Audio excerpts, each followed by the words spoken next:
そして聞こえたのは名前を呼んでるあなたの声、手探りの言葉と歩き出したパラパラのリズムでMenurut kalian, waktu itu sebenarnya apa? Dimensi, rangkaian kejadian, catatan kehidupan, aliran yang tidak bisa terhentikan, ya, dan lain-lain. Tapi, mari kita lihat makna waktu secara filosofis. Kalian pasti udah pernah mendengar ungkapan waktu adalah obat terbaik. Ungkapan itu benar, tapi bukan berarti waktu secara ajaib bisa menyembuhkan. Aristoteles pernah menyinggung soal waktu ini juga. Dia berkata kalau waktu akan ada jika manusia melakukan sebuah perubahan. Yang bisa diartikan juga, waktu adalah tempat sebuah perubahan. Seiring berjalannya waktu, rasa sakit, masalah, atau kesedihan biasanya menjadi lebih ringan karena manusia perlahan berubah dan belajar menerima. Itulah makna dari ungkapan waktu adalah obat terbaik. Oke, segitu dulu aja kita membahas tentang makna dari waktu. Mari kita ke main course kita, Journal with Witch atau Ikoku Nikki, atau juga Jurnal dengan Penyihir, adalah anime yang diadaptasi dari manga dengan judul yang sama. Journal with Witch, karya Tomoko Yamashita. Dan adaptasi animenya rilis di musim dingin 2026 ini. Masih fresh lah. Jujur, setelah Mimin menonton 48 anime yang rilis di musim ini. Kalian bisa lihat video pembahasan 48 animenya nanti di deskripsi. Menurut Mimin, Journal with Witch adalah anime terbaik di musim ini. Bahkan Mimin lebih enjoy nonton anime ini dibanding nonton Susou no Frieren jujur. Ya, sebenarnya itu pendapat subjektif Mimin aja sih. Mimin di sini akan ngoceh gak jelas sama sedikit menjelaskan tentang anime ini.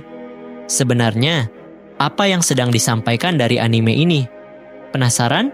Simak sampai akhir. Oke, ocehan Mimin di sini non-spoiler ya. Jadi kalian bisa tetap enjoy nonton animenya. Oh ya, Mimin akan mengoceh secara teknis saja. Journal with Witch berkisah tentang novelis introvert bernama Makio Kodai yang memutuskan untuk mengasuh keponakannya bernama Asa Takumi setelah orang tua Asa tewas dalam kecelakaan. Mulai dari titik itu, mereka berdua harus mulai hidup berdampingan dan menjalin sebuah hubungan keluarga yang baru. Di awal-awal episode, kita lebih ditunjukkan bagaimana cara dan pengembangan karakter Asa setelah kejadian yang menewaskan orang tuanya. Saat pertama kali Makio bertemu dengan Asa di sebuah rumah sakit. Di sini kita diperlihatkan Asa yang gak merasakan apapun, bahkan bisa dibilang hampa. Hal ini secara psikis memang sering terjadi, dan dalam kasus Asa ini, dia mengalami yang namanya emotional numbness. Secara gampangnya, Asa itu gak mampu merasakan, mengidentifikasi atau mengekspresikan emosinya. Yang gejalanya membuat Asa merasakan kehampaan dan terisolasi. Hal ini juga makin diperjelas ketika Asa akan menuliskan jurnalnya. Saat dia ingin menulis, tiba-tiba pikirannya menempatkannya di sebuah padang pasir. Penggambaran Asa di padang pasir ini merujuk kepada rasa hampa dan terisolasi yang Asa alami, seperti saat kita berada di padang pasir. Lantas kenapa Asa bisa mengalami emotional numbness ini? Seperti yang udah Mimin jelaskan sebelumnya, otak Asa masih nggak percaya, makanya otaknya mengaktifkan mekanisme pertahanan diri. Semakin berjalannya waktu, mekanisme itu mulai runtuh. Dan pada titik keruntuhan itu, mata Asa langsung dibanjiri air mata. Sebelum lanjut, Mimin akan jelaskan satu hal yang Mimin tangkap. Jadi manusia memiliki dua opsi ketika dia mengalami sebuah kehilangan yang sangat berarti. Pertama, dia akan sedih dan menangis, yang secara harfiah dia benar-benar ngerasa kehilangan. Kedua, dia tidak akan merasakan sedih, tapi bakalan gak ngerasa apapun atau bisa dibilang hampa. Dan yang kedua ini namanya emotional numbness. Biasanya seseorang bakal ngalamin poin pertama dulu, lalu beberapa minggu atau hari kemudian, dia baru akan mengalami poin yang kedua. Atau juga sebaliknya seperti pada kasus Asa ini, dia mengalami kehampaan terlebih dahulu, baru dia merasakan kesedihan. Ya, kurang lebih begitu. Lanjut ke pembahasan utama. Kesedihan yang baru Asa alami itu digambarkan dengan penggambaran sebuah baskom. Ya, baskom sebagai sebuah titik baru atau refresh dari luasnya hamparan padang pasir. Di sini peran Makio makin menonjol. Dia mengingatkan Asa kalau dia nggak sendirian. Ada Makio di sini sebagai orang yang akan menemani Asa melewati semua itu. Waktu terus berjalan, lama-kelamaan luka emosional Asa juga makin membaik. Inilah poin di mana ungkapan waktu adalah obat terbaik terbukti. Semakin berjalannya waktu, Asa mulai menerima semua beban emosi yang dia alami. Selain itu juga, kita bisa melihat juga kebingungan Asa tentang dunia dewasa yang digambarkan sebagai terjebak di negeri asing. Terus juga Asa sering bingung sama Makio, kenapa orang dewasa bisa sedih dan sebagainya. Ya, Asa masih remaja, dan dia jelas bingung sama dunia dewasa. Karakter Asa Takumi ini digambarkan sebagai cerita pencarian jati diri dan masa remaja yang rapuh. Yang semua Asa alami itu adalah proses menjadi diri sendiri setelah kehilangan. Dia mewakili fase harus tetap hidup, tapi dia belum tahu caranya. Di masa remajanya ini, Asa sering impulsif, sangat sensitif, dan sangat ingin dimengerti tapi takut ditolak. Cerita Asa menggambar masa transisi dari remaja menuju masa dewasa. Yang bisa kita bilang atau kita permudah, Asa Takumi adalah simbol dari pertumbuhan dan perkembangan.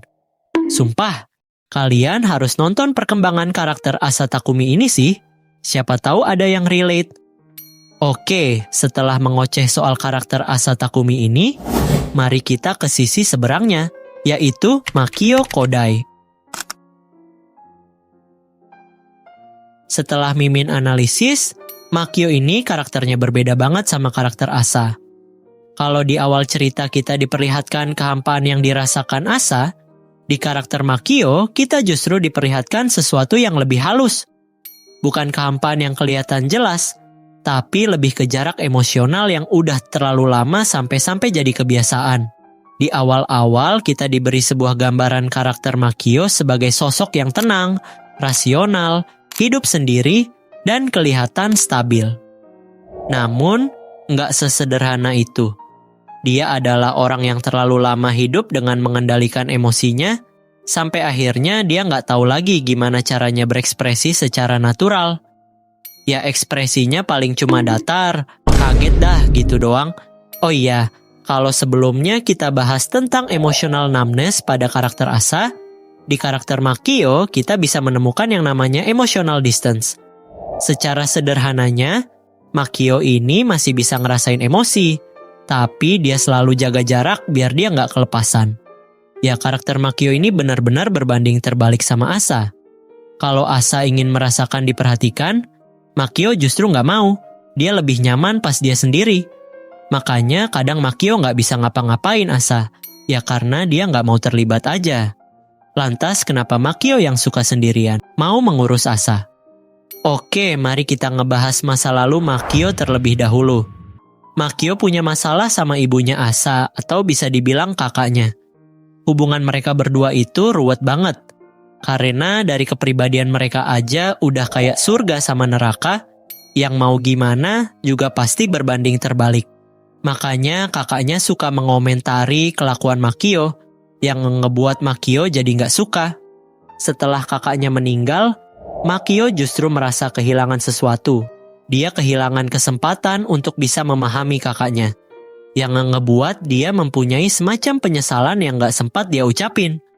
Dan itu adalah jawaban kenapa Makio mau menerima Asa. Secara logika, karakter Makio jelas bukan tipe orang yang pas untuk mengurus remaja kayak Asa. Dia sebenarnya tahu akan hal ini. Tapi dia harus melakukannya sebagai respon diam terhadap masa lalunya dengan kakaknya yang masih belum selesai. Asa di sini jadi pengingat hidup dari seseorang yang dulu Makio belum sempat pahami, yaitu kakaknya. Oke, mari kita sedikit analisis perubahan karakter Makio ini. Nggak seperti Asa yang perubahannya bisa kita lihat jelas. Perubahan Makio itu kelihatan halus banget. Sampai-sampai kita aja nggak sadari kalau dia sebenarnya juga berubah. Dia mulai memperhatikan Asa, memastikan Asa baik-baik saja, dan hadir tanpa banyak kata. Dia lama-kelamaan mulai peduli dengan orang dekatnya. Nggak kayak dulu yang benar-benar hanya mikirin diri sendiri aja. Hal ini nunjukin kalau kasih sayang orang dewasa seringkali nggak kelihatan jelas. Oke cuy, setelah Mimin ngoceh plus ngelantur soal kedua karakter utama di anime ini, mari kita bahas secara keseluruhannya. Ada beberapa hal yang bisa kita tangkap dari cerita mereka. Ada dua cara manusia melindungi diri dari rasa sakit. Pertama, menutup emosi sepenuhnya seperti yang dilakukan Asa, dan menjaga jarak emosional agar tidak terlalu terikat seperti Makio. Anime ini memperlihatkan dua mekanisme ini bertemu. Dan perlahan, keduanya mulai berubah. Asa belajar merasakan kembali, dan Makio belajar membuka kembali. Journal with Witch pada dasarnya bukan cerita tentang tragedi, tapi tentang proses manusia belajar hidup setelah kehilangan. Ceritanya mengikuti dua orang yang sama-sama berada di dunia asing. Asa yang kehilangan orang tuanya, dan Makio yang harus menjalani hubungan yang tidak pernah dia rencanakan. Melalui keseharian yang sederhana, anime ini menunjukkan bahwa setiap orang punya cara berbeda dalam menghadapi luka. Ada yang menangis, ada yang hampa, ada juga yang memilih menjaga jarak dari perasaan. Seiring waktu, keduanya perlahan berubah. Asa belajar menerima hidupnya, dan Makio belajar membuka hatinya kembali. Intinya, Journal with Witch atau Ikoku Nikki adalah cerita tentang dua orang asing yang tidak menyembuhkan luka satu sama lain, tapi saling menemani hingga luka itu terasa lebih ringan. Mungkin gitu aja sih. Ya, satu hal lagi. Warning aja ya, anime ini isinya full dialog dan gak ada aksi yang gimana-gimana. Kalau kalian suka banget sama anime modelan kayak Jujutsu Kaisen, entah apakah kalian bisa bertahan nonton anime ini. Oke, menurut Mimin anime ini termasuk tier S yang bisa disandingkan sama anime-anime top. Kayak modelan Frieren, Violet Evergarden, ataupun Shigatsu wa Kimi no Uso. Walaupun masih di bawah mereka. Untuk rating anime ini, Mimin kasih 8,7. Ya mungkin gitu aja. Dan bye-bye.